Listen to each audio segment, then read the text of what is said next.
Hey, and welcome to another instalment of Sent You a Message. It doesn't look like Andy's going to be here today, so I'm going to be hosting on my own. Hey, sorry I'm late. Where have you been? Up to some wacky antics? No, I was just getting some water. Crazy water? It's just regular water. Okay. Anyway, on to our first question for this week. Right, Richard Morley is asking if there's going to be a Mass Effect 2. Well, yeah, Mass Effect 2 is definitely on the way, and it's coming from EA, so check out this trailer.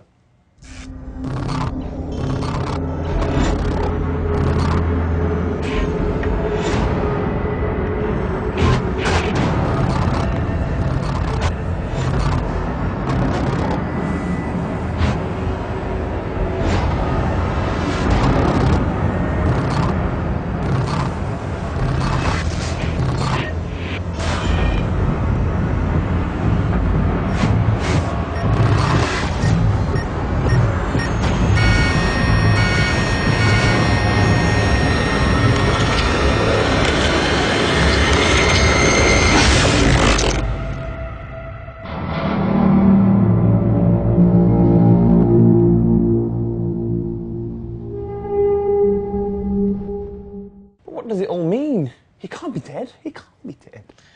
Hope that shed some light for you. Right, the next question is from Chris Brown, who's asking how to unlock Guken and Akuma in Street Fighter 4. Now, Chris, first off, we don't agree with what you allegedly did to Rihanna, but we're going to answer your question anyway. Dan?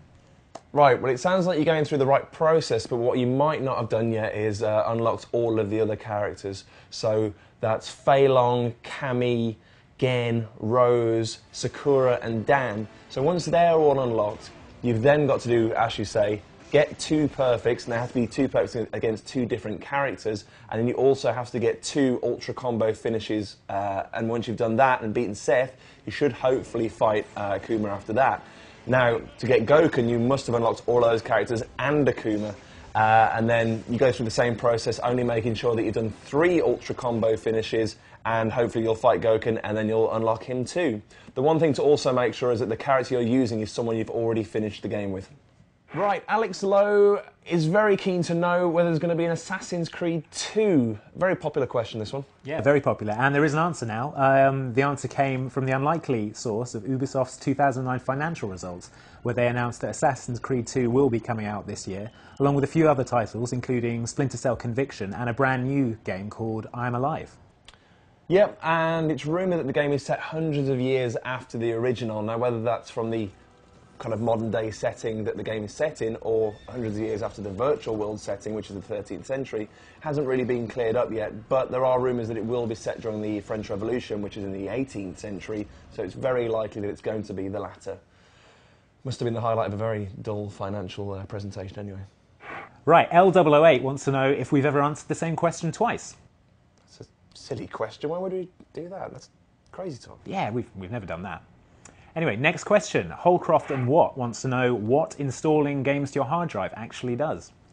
Well, installing a game to your hard drive means that all the data is then stored on the hard drive as opposed to on the disk. So the game, when you run it, will be accessing all the data from the hard drive and not the disk, which is much faster.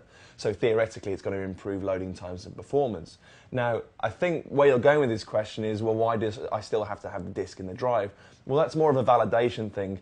You'll notice that there's no disk noise when you put it in because it's not actually reading any of that data anymore. It's just so that the console knows that you own the game, so that it will still run the game, which means you can't just go out, rent the game, bring it home, install it, and then take it back, because then everyone would be doing it. Wants to know if there's anything that he can delete on his profile so it doesn't take as long to recover. Well, the thing that takes a while to recover on your gamer tag when you recover it around at your friend's house is your gamer score and your achievements. So the only advice we could offer is play less games, really, or use an account that has less achievements unlocked.